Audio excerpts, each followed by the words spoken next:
Personne ne parlait jamais de lui à voix haute. Pourtant, son nom circulait partout, dans les regards détournés, dans les silences brusques, dans les phrases coupées nettes quand quelqu'un s'approchait trop près.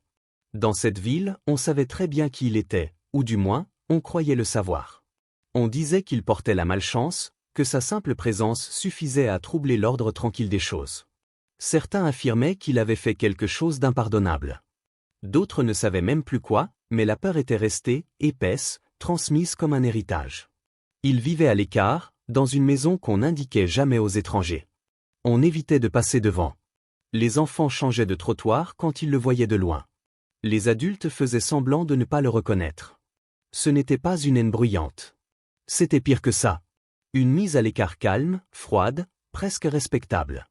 Ici, on n'avait pas besoin de crier pour exclure quelqu'un. Elle observait tout cela depuis longtemps. Sans jamais rien dire. Elle connaissait cette ville mieux que quiconque. Elle y avait grandi, aimé, perdu. Elle savait comment les rumeurs naissaient, comment elles se déformaient, comment elles finissaient par devenir des vérités que plus personne ne remettait en question. Elle avait appris à écouter ce qui ne se disait pas.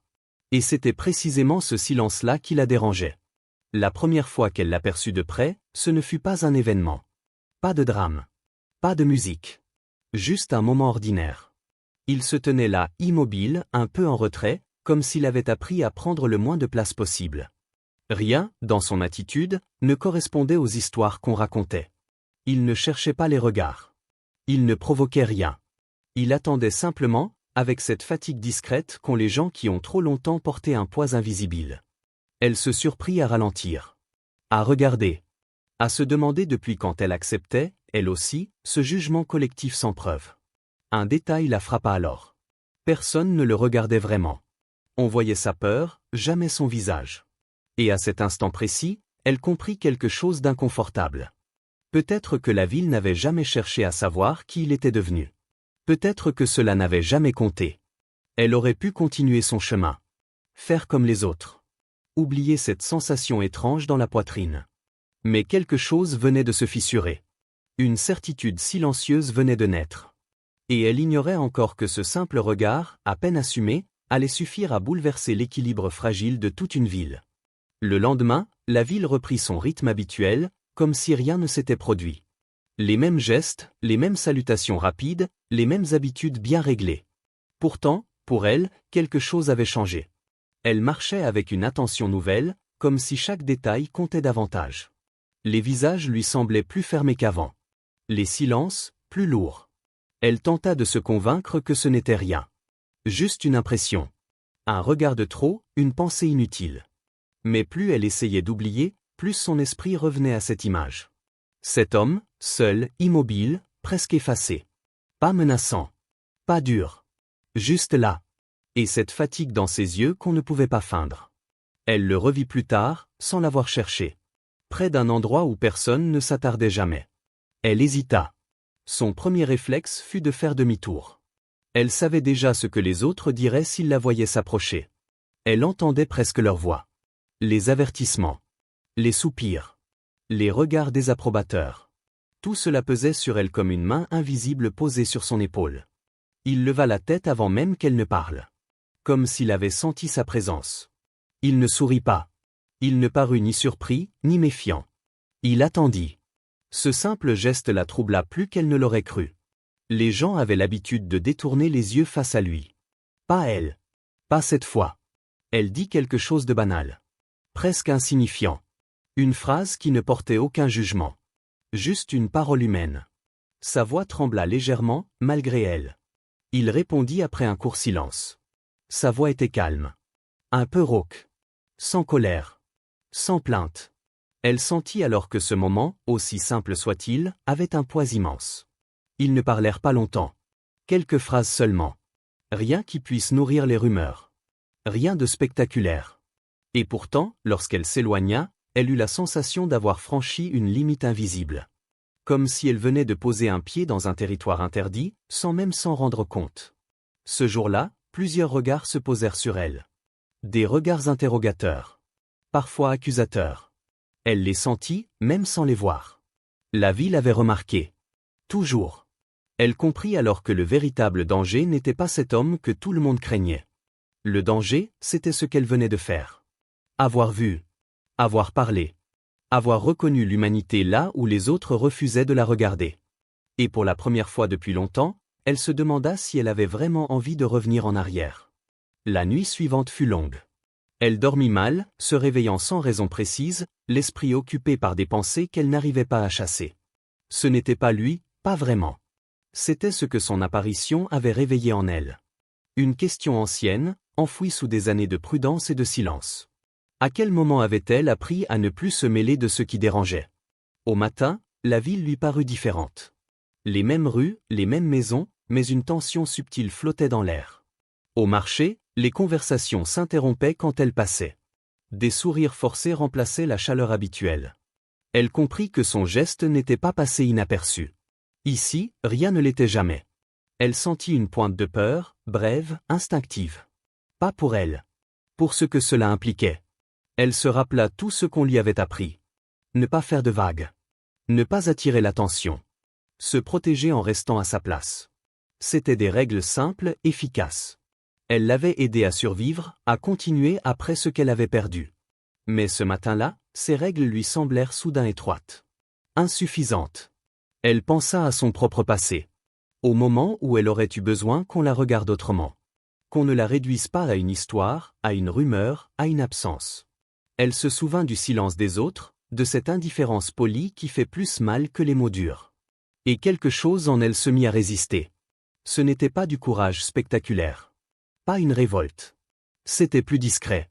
Une décision intime, presque invisible. Elle n'avait pas l'intention de convaincre la ville. Ni de provoquer qui que ce soit. Elle voulait seulement rester fidèle à ce qu'elle avait ressenti. Ne plus détourner les yeux. Ne plus faire semblant de ne pas voir. Plus tard dans la journée, elle le croisa de nouveau, de loin. Il marchait lentement, comme s'il s'attendait à être évité. Elle hésita une seconde. Puis elle continua d'avancer. Leurs regards se croisèrent. Il y eut une reconnaissance silencieuse. Rien de plus. Mais elle sut, à cet instant précis, qu'elle venait de faire un choix. Elle ne ressentit ni surprise ni joie immédiate. Seulement un soulagement silencieux, profond, qu'elle n'essaya pas de cacher. Il s'arrêta à quelques pas, comme la première fois. Il s'excusa encore, presque gêné. Il expliqua qu'il avait dû régler des choses, qu'il n'avait pas voulu partir sans repasser. Ils parlèrent peu. Mais il y avait entre eux quelque chose de nouveau. Une attention plus fragile. Une conscience claire que le temps n'était pas infini. Qu'il ne pouvait plus faire semblant que cette rencontre était anodine. Avant de repartir, il la regarda longuement et lui dit qu'il partirait bientôt. Pas définitivement, peut-être. Mais assez longtemps pour que l'absence se fasse sentir. Elle hocha la tête. Elle n'essaya pas de le retenir. Elle savait déjà que cette fois, le silence qui suivrait ne serait plus le même. Et quand elle rentra dans la maison, elle sut, avec une certitude tranquille, que ce qui venait de commencer ne se terminerait pas aussi simplement qu'il était apparu. Il revint le soir même, plus tard que d'habitude. La lumière était déjà basse et elle venait d'allumer la lampe du salon quand elle entendit frapper doucement. Elle n'eut pas besoin de réfléchir. Elle savait que c'était lui. Il resta debout quelques secondes après être entré, comme s'il cherchait ses mots. Elle lui proposa de s'asseoir, mais il secoua la tête. Il préférait parler ainsi, dit-il, sans s'installer, sans s'attarder plus que nécessaire. Sa voix était calme, mais elle percevait une tension qu'elle n'avait jamais entendue auparavant. Il lui dit qu'il partirait le lendemain. Que cette fois, ce n'était pas une absence floue, mais un vrai départ. Du travail l'attendait ailleurs. Des obligations qu'il ne pouvait plus repousser. Il n'entra pas dans les détails. Il n'avait pas besoin de le faire. Elle comprenait assez pour savoir que ce départ n'était pas un choix facile. Elle l'écouta sans l'interrompre. Elle ne baissa pas les yeux. Elle ne croisa pas les bras. Elle resta là, droite, attentive, comme elle l'avait toujours été face aux choses importantes. Quand il se tut, le silence pesa plus lourd que ses paroles. Elle lui demanda alors, d'une voix posée, ce qu'il attendait d'elle. La question le surprit. Il sembla chercher une réponse honnête, pas une formule rassurante. Il dit qu'il n'attendait rien. Pas une promesse. Pas une attente. Juste qu'elle sache qu'il ne venait pas ici par habitude ou par hasard. Ces mots la touchèrent plus qu'elle ne l'aurait cru. Parce qu'il ne demandait rien. Et pourtant, ils ouvraient tout. Elle lui répondit qu'elle ne savait pas attendre. Qu'elle avait appris à vivre sans projection, sans futur écrit. que les départs, même calmes, laissaient toujours des traces. Il hocha la tête. Il dit qu'il le savait. Qu'il ne voulait pas lui faire porter ce poids. Ils se rapprochèrent sans y penser. Pas un geste brusque. Juste une distance qui se réduisait. Il ne la toucha pas. Il n'en avait pas besoin. Le simple fait d'être là, si proche, suffisait à faire battre son cœur plus vite qu'elle ne l'aurait admis. Avant de partir, il lui dit qu'il reviendrait. Pas avec une date précise. Pas avec une certitude absolue. Juste avec l'intention claire de ne pas laisser cette histoire inachevée. Elle ne répondit pas tout de suite. Puis elle dit simplement qu'elle verrait. Quand la porte se referma derrière lui, elle resta longtemps immobile. Elle savait que quelque chose venait de basculer. Elle avait accepté l'idée du manque. Et en même temps, elle avait laissé entrer l'espoir. Ce soir-là, elle comprit que le plus difficile ne serait pas son absence, mais la place qu'il avait déjà prise. Les jours qui suivirent furent étrangement calmes. Trop calmes. Elle ne guettait plus le chemin comme avant. Elle n'écoutait plus chaque bruit. Elle faisait ce qu'elle avait toujours fait, mais avec une conscience nouvelle. Elle savait qu'il était parti. Elle savait aussi qu'il n'était pas complètement absent. Elle ne parlait de lui à personne. Il n'y avait rien à expliquer. Il n'y avait pas de mots assez justes pour décrire ce lien discret, né sans promesse et pourtant si présent. Elle continuait à vivre, à travailler, à manger seule le soir. Mais certaines habitudes avaient changé. Elle laissait parfois la porte entr'ouverte plus longtemps que nécessaire. Elle s'attardait devant la fenêtre au coucher du soleil, sans raison précise. Le temps passait lentement. Chaque journée semblait identique à la précédente, et pourtant, aucune ne l'était vraiment. Il y avait cette attente silencieuse, qu'elle refusait de nommer. Elle se disait qu'elle n'attendait rien. Qu'elle avançait simplement. Mais au fond d'elle, elle savait que ce n'était pas tout à fait vrai. Un après-midi, alors qu'elle rangeait des papiers anciens dans un tiroir, elle tomba sur une vieille photo. Une image d'elle, plus jeune, à une époque où elle croyait encore que certaines choses étaient possibles. Elle la regarda longtemps. Puis elle la reposa doucement, comme si elle refermait un chapitre qu'elle croyait définitivement clos. Ce soir-là, elle pensa à lui plus que d'habitude. Pas à ses paroles. Pas à son regard. Mais à ce qu'il représentait. Une rupture dans la continuité. Une question posée sans insister. Elle se demanda s'il pensait à elle aussi. Et pour la première fois depuis longtemps, elle accepta cette pensée sans se protéger. Les semaines passèrent ainsi. Puis un matin, alors qu'elle revenait du marché, elle aperçut une silhouette au loin. Elle ralentit sans s'en rendre compte. Son cœur se serra légèrement. Mais ce n'était pas lui. Elle se sentit presque soulagée. Ce n'est que plus tard, un soir ordinaire, alors que la nuit tombait doucement, qu'elle entendit frapper. Un coup discret. Elle resta immobile quelques secondes. Elle n'avait plus besoin d'ouvrir pour savoir. Quand elle le vit, sur le seuil, fatigué, plus marqué, mais toujours aussi calme, elle comprit que ce retour n'était pas une simple visite. Il n'était pas là pour passer. Il était là pour rester, ou pour disparaître à jamais. Et cette fois, elle savait qu'elle ne pourrait plus faire semblant. Il entra sans un mot de plus. Elle referma la porte derrière lui et le silence reprit sa place, mais il n'était plus vide. Il y avait entre eux une tension douce, presque fragile. Il posa son sac près du mur, comme quelqu'un qui ne sait pas encore s'il doit vraiment s'installer. Ils s'assirent à la table, face à face. Elle remarqua alors les détails qu'elle n'avait pas vus tout de suite. La fatigue sur son visage. Une lenteur nouvelle dans ses gestes. Il n'était pas seulement revenu. Il avait traversé quelque chose. Il parla enfin. Il expliqua qu'il avait essayé de continuer ailleurs, de reprendre une vie qu'il croyait encore possible. Mais plus le temps passait, plus il comprenait que quelque chose lui manquait. Pas un lieu précis. Pas une situation. Quelqu'un. Il ne prononça pas son nom, mais elle n'en avait pas besoin. Elle l'écoutait attentivement, sans l'interrompre. Elle sentait en elle un mélange étrange de chaleur et de prudence. Elle voulait croire à ses mots, mais elle savait aussi que les intentions, même sincères, pouvaient s'effriter avec le temps. Elle lui dit alors ce qu'elle n'avait jamais osé dire. Qu'elle n'était plus faite pour les promesses floues. Qu'elle avait besoin de stabilité, pas de grandes déclarations. Qu'elle ne voulait plus reconstruire quelque chose pour le voir s'effondrer ensuite. Il hocha la tête lentement. Il ne se défendit pas. Il dit qu'il comprenait. Qu'il avait longtemps fui les endroits où l'on restait. Que rester demandait plus de courage que partir. Il avoua sa peur. Celle de décevoir. Celle de ne pas être à la hauteur de cette vie calme et exigeante à la fois. Ils restèrent silencieux un long moment. Puis il proposa quelque chose de simple. Pas une installation définitive. Pas un engagement immédiat. Juste du temps partagé. Des jours vécus ensemble, sans masque, sans urgence. Voir si leur silence pouvait cohabiter. Elle réfléchit. Elle regarda la pièce, la maison, cette vie qu'elle avait construite seule. Puis elle leva les yeux vers lui.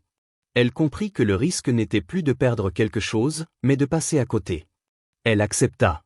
Les jours suivants furent faits de petites choses. Des repas pris ensemble. Des gestes maladroits. Une présence encore hésitante. Il l'aidait sans s'imposer. Il observait, apprenait. Elle découvrait une autre manière de partager son espace, son rythme. Ce n'était pas parfait. Il y eut des silences lourds. Des doutes.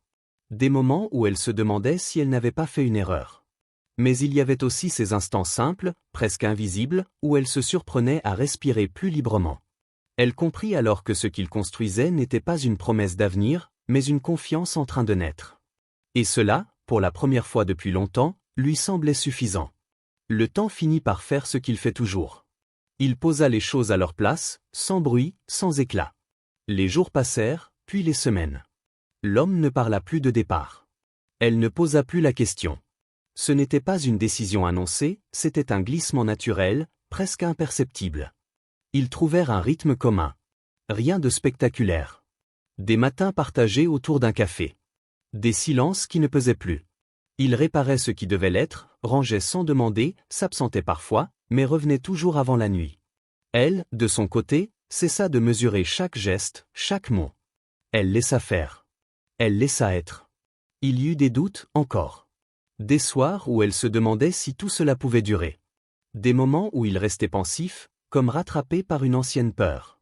Mais ils apprirent à ne plus fuir ces instants. Ils restaient là. Ensemble. Et cela suffisait souvent à apaiser le reste. Un soir, alors qu'ils étaient assis dehors, le ciel lentement assombri, il lui dit qu'il n'avait jamais su rester quelque part sans se sentir prisonnier. Qu'ici, pour la première fois, il se sentait libre. Elle ne répondit pas tout de suite. Puis elle lui dit que, longtemps, elle avait cru que la solitude était une protection. Qu'elle comprenait maintenant qu'elle pouvait aussi être un refuge partagé. Il n'y eut pas de déclaration solennelle. Pas de promesse excessive. Juste une évidence tranquille. Ils avaient choisi de rester. Pas par peur d'être seuls, mais par envie d'être ensemble. Les saisons continuèrent de passer. La maison changea légèrement. Une chaise en plus.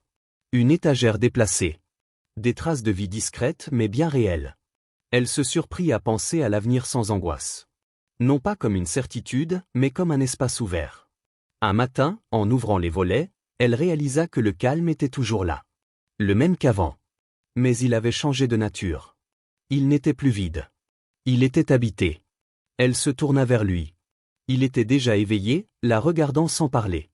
Et dans cet échange silencieux, elle sut que rien n'était figé, rien n'était garanti. Mais que, pour l'instant, c'était assez. Et même plus que ce qu'elle avait espéré. Si cette histoire vous a touché, pensez à aimer la vidéo, à la partager et à vous abonner.